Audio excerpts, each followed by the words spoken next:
Hello everyone, welcome back to Manasu Kannada vlogs. 2026ರಲ್ಲಿ ಮಕರ ಸಂಕ್ರಾಂತಿ ಹಬ್ಬವನ್ನು ಯಾವ ದಿನ ಆಚರಣೆ ಮಾಡಬೇಕು ಅನ್ನುವ ಮಾಹಿತಿಯನ್ನು ಇವತ್ತಿನ ವಿಡಿಯೋದಲ್ಲಿ ತಿಳಿಯೋಣ. ಜನವರಿ 14ನೇ ತಾರೀಕು ಬುಧವಾರದಂದು ಮಕರ ಸಂಕ್ರಾಂತಿ ಹಬ್ಬದ ಆಚರಣೆಯನ್ನ ಮಾಡಬೇಕಾ ಅಥವಾ ಜನವರಿ 15ನೇ ತಾರೀಕು ಗುರುವಾರದಂದು ಸಂಕ್ರಾಂತಿ ಹಬ್ಬದ ಆಚರಣೆಯನ್ನ ಮಾಡಬೇಕಾ ಅನ್ನೋದು ತುಂಬಾ ಜನಕ್ಕೆ ಗೊಂದಲ ಇದೆ.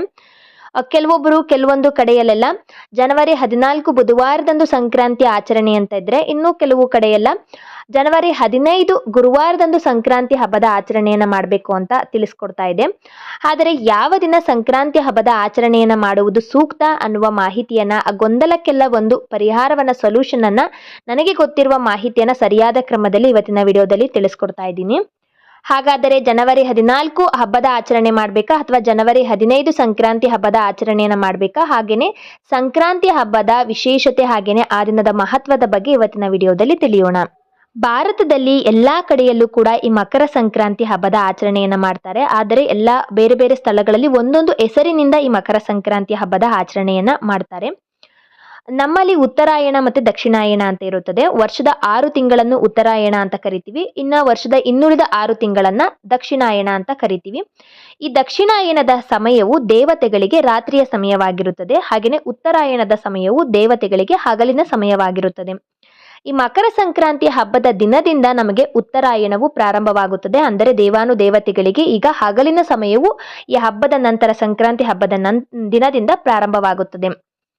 ಈ ಮಹಾಭಾರತದ ಕಾಲದಲ್ಲಿ ಭೀಷ್ಮರು ಈ ಉತ್ತರಾಯಣದ ಸಮಯದವರೆಗೂ ಕಾದು ನಂತರ ತಮ್ಮ ದೇಹ ತ್ಯಾಗವನ್ನ ಮಾಡಿದರು ಅಂತಲೂ ಕೂಡ ಹೇಳಲಾಗುತ್ತದೆ. ಏಕೆಂದರೆ ಈ ಉತ್ತರಾಯಣದ ಸಮಯದಲ್ಲಿ ಯಾರಾದರೂ ಮರಣ ಹೊಂದಿದರೆ ಅವರು ಸ್ವರ್ಗಕ್ಕೆ ಹೋಗುತ್ತಾರೆ ಅನ್ನುವ ಒಂದು ನಂಬಿಕೆ ಕೂಡ ನಮ್ಮಲ್ಲಿ ಇದೆ.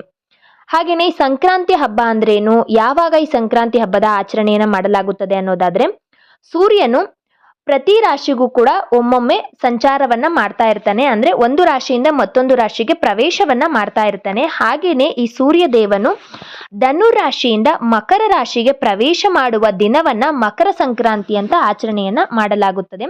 ಈ ಮಕರ ರಾಶಿಯ ಅಧಿಪತಿ ಶನಿದೇವರು ಆಗಿರುತ್ತಾರೆ. ಸೂರ್ಯನ ಪುತ್ರ ಶನಿದೇವರು. ಸೂರ್ಯನು ತನ್ನ ಮಗನಾದ ಶನಿಯ ಮನೆಗೆ ಹೋಗುವ ದಿನವನ್ನೇ ನಾವು ಮಕರ ಸಂಕ್ರಾಂತಿ ಅಂತ ಆಚರಣೆಯನ್ನ ಮಾಡುವಂಥದ್ದು. ಧನುರಾಶಿಯಿಂದ ಮಕರ ರಾಶಿಗೆ ಸೂರ್ಯನು ಪ್ರವೇಶವನ್ನ ಮಾಡ್ತಾನೆ. ಆ ದಿನ ಮಕರ ಸಂಕ್ರಾಂತಿಯಾಗಿ ನಾವು ಆ ಹಬ್ಬವನ್ನ ಆಚರಣೆಯನ್ನ ಮಾಡ್ತೀವಿ. ಇನ್ನು ಈ ಬಾರಿ 2026ರಲ್ಲಿ ಯಾವ ದಿನ ಮಕರ ಸಂಕ್ರಾಂತಿಯ ಆಚರಣೆಯನ್ನ ಮಾಡಬೇಕು ಅನ್ನೋದು ತುಂಬಾ ಜನಕ್ಕೆ ಗೊಂದಲ ಇದೆ. ಜನವರಿ 14ರಂದು ಮಾಡಬೇಕಾ ಅಥವಾ ಜನವರಿ 15ನೇ ತಾರೀಕು ಗುರುವಾರದಂದು ಮಾಡಬೇಕಾ ಅನ್ನೋದು.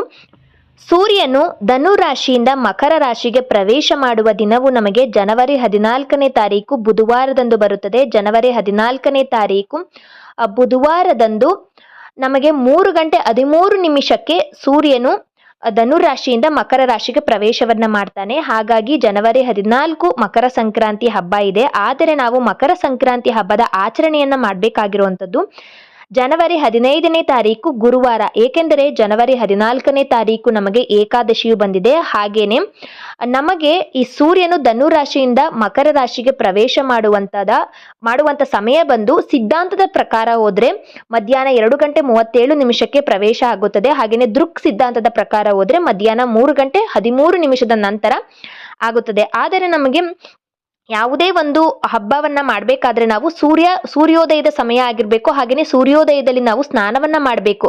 ಸೊ ನಾವು ಜನವರಿ 14 ಬುಧವಾರದಂದು ಮಧ್ಯಾಹ್ನ 3 ಗಂಟೆಯ ನಂತರ ನಾವು ಸಂಕ್ರಾಂತಿ ಹಬ್ಬದ ಆಚರಣೆಯನ್ನ ಮಾಡೋದಕ್ಕೆ ಆಗಲ್ಲ.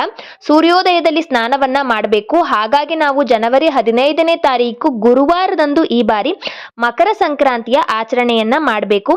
ಜನವರಿ 14 ಬುಧವಾರದಂದು ಸೂರ್ಯನು ಧನುರಾಶಿಯಿಂದ ಮಕರ ರಾಶಿಗೆ ಆ ದಿನ ಮಧ್ಯಾಹ್ನ 3:13 ಪ್ರವೇಶ ಮಾಡಿದ್ರೂ ಕೂಡ ನಾವು ಸಂಕ್ರಾಂತಿ ಹಬ್ಬದ ಆಚರಣೆಯನ್ನ ಮಾಡಬೇಕಾಗಿರುವಂಥದ್ದು ಜನವರಿ 15ನೇ ತಾರೀಕು ಗುರುವಾರ.